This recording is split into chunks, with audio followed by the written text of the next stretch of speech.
नमस्कार मंडळी, श्री स्वामी समर्थ. तुमचं सर्वांचं स्वागत आहे माझ्या चॅनलवर. तर कशा आहात? मस्तच असताल अशी आशा करते.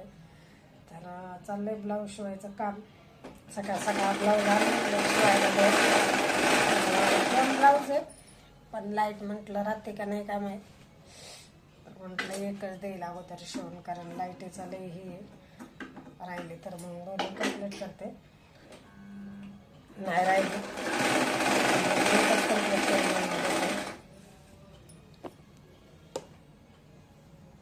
परत चाललाय अभ्यास. शाळेतून आलाय रुद्र, त्याचा चाललाय अभ्यास. तिकडे लवकर जातो त्यामुळं तो लवकरच येतो.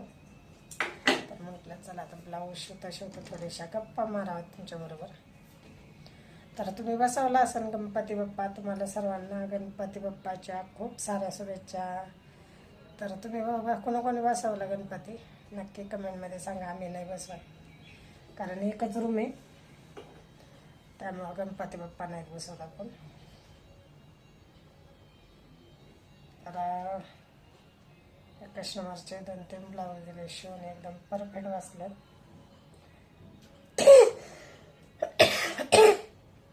म्हणून परत त्यांनी आणून दिलं. ज्यावेळेस आपल्याकडून ब्लाऊज एकदम परफेक्ट जातात त्यावेळेस कस्टमर लागतं.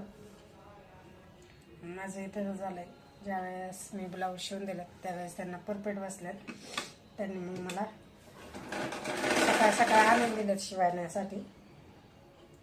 आणि हे बघू शकताय, साधा एकदम, पण प्रिन्समधून शिवलाय.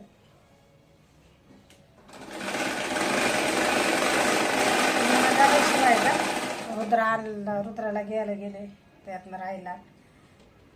नुसतं एकच काम करून नाही ब्लाऊज शिवाय बसलं, ब्लाऊज करून बी नाही जमत, असं होतंय. त्या ब्लाऊज शिवाय घेतला म्हणजे सारखं उठावं लागतं, तेव्हा सगळं होतं.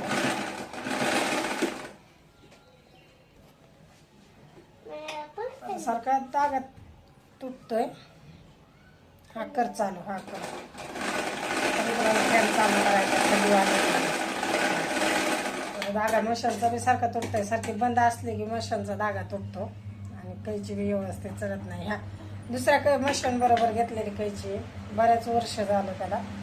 किती वर्ष झालं, ज्यावेळेस रुद्र आणि 3 वर्षाची होती त्यावेळेस घेतलेली कैची, त्याच्यावर मशीन आणि कैची, त्याच्या परत कैची ही केली नाही. त्याच्यातून एकदाच लावली कैची, पण परत काही लावली बी नाही. आणि हप्तामध्ये गेलो तुम्ही आणायला,